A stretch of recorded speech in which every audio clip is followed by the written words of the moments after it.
Hey everyone, welcome back. That's right, I'm uploading twice this month instead of once. That's improvement. Anyways, today we're going to be talking about Star Wars Episode 5, The Empire Strikes Back, as a follow-up to last week's video where I talked about Star Wars Episode 4, A New Hope. This will be the second installment in my series where I go back and I look at every Star Wars movie in order. Before I start, there are a couple things I would like to point out. First of all, I'm not a film critic, I just have some thoughts on a movie and I want to share them. And second, I will be using the Disney Plus version of the film, as that's the version I have readily available to me, and if I have a complaint that's only available on the Disney Plus version, on any of the original drafts of the film, I'll make sure to point out that it's only for the Disney or special edition versions of it. And with all that said, let's begin our look back at Star Wars Episode 5, The Empire Strikes Back. Now, this movie does a lot of good. In fact, I would argue that the good outshines the bad in this movie. I think that's a pretty agreeable statement. In fact, most of my complaints I have with the film are the same complaints I had with A New Hope, but they're not as bad in this film. First, I noticed that a lot of the effects that are added on in later editions of the film, so these don't apply to the original version,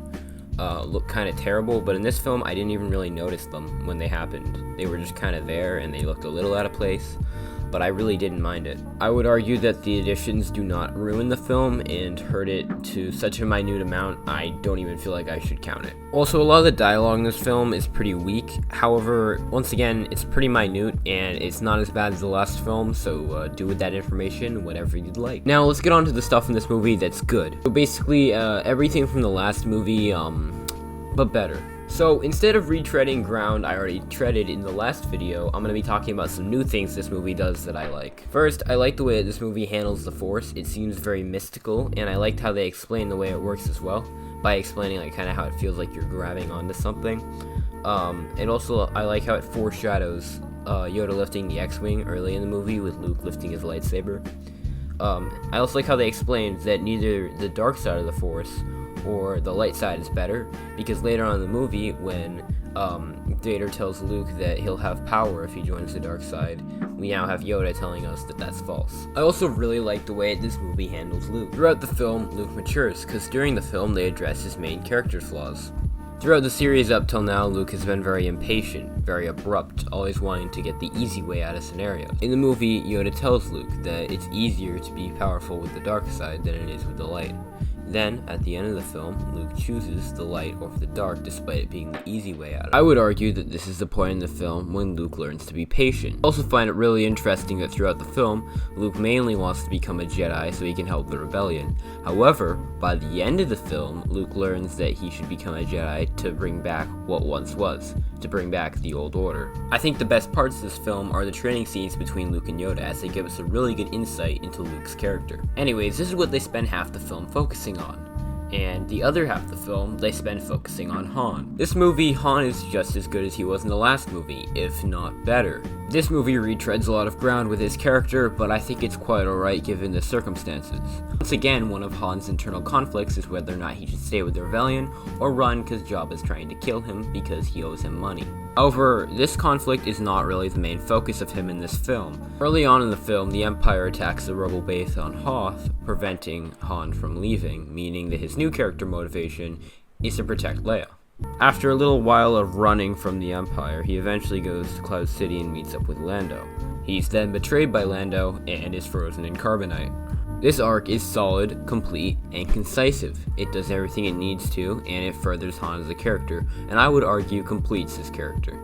Anyways, the next thing I think this film does really good is the pacing. Everything is concise, it doesn't tell us anything we don't need to know, and it tells us everything we do need to know. Bad pacing can really ruin a movie, however it does not here. The closest thing I can get to complaining about the pacing is saying that maybe the scenes on Hoth last for a bit too long. But even then it's not a huge deal because the scenes focus on character development. Another thing that this film does really well is the action. The action is fantastic and all the effects seem well crafted. I also like that our heroes don't get out of situations easily. They have to come up with creative ways of getting out of the scenario. A good example of this is when Luke has to tie up the AT-AT's legs instead of gunning it down like a video game. This is good because it shows us a more interesting way for our hero to take on the scenario. By removing the ability for blasters to affect the AT-AT, it makes it more interesting. Next thing that this film succeeds at is its creativity. There's so many original ideas that this film packs in, and it works really well. Like, what if we had a gas giant planet with a floating city on it where they mine gas? Or we had a machine that carbon freezes people. Another thing that this film does really good is the music. John Williams once again comes through with an amazing score that perfectly complements each scene it's a part of. A couple standout parts of the score for me were Han and Leia's theme, Yoda's theme, and the theme when R2 and Luke first arrive on Dagobah. The final thing I really like about this film is its core theme about failure. By the end of the film, all of our main characters fail. Han is put in carbonite, and Luke fails to defeat Vader. However, I would argue that the core theme of this film isn't just failure. It's failure and what failure can lead to. For instance, while Han failed to escape the Empire, in the end it helped them all regroup. For instance, while Luke failed to defeat Vader, he learned that Vader was his father, and he also was able to not turn to the dark side.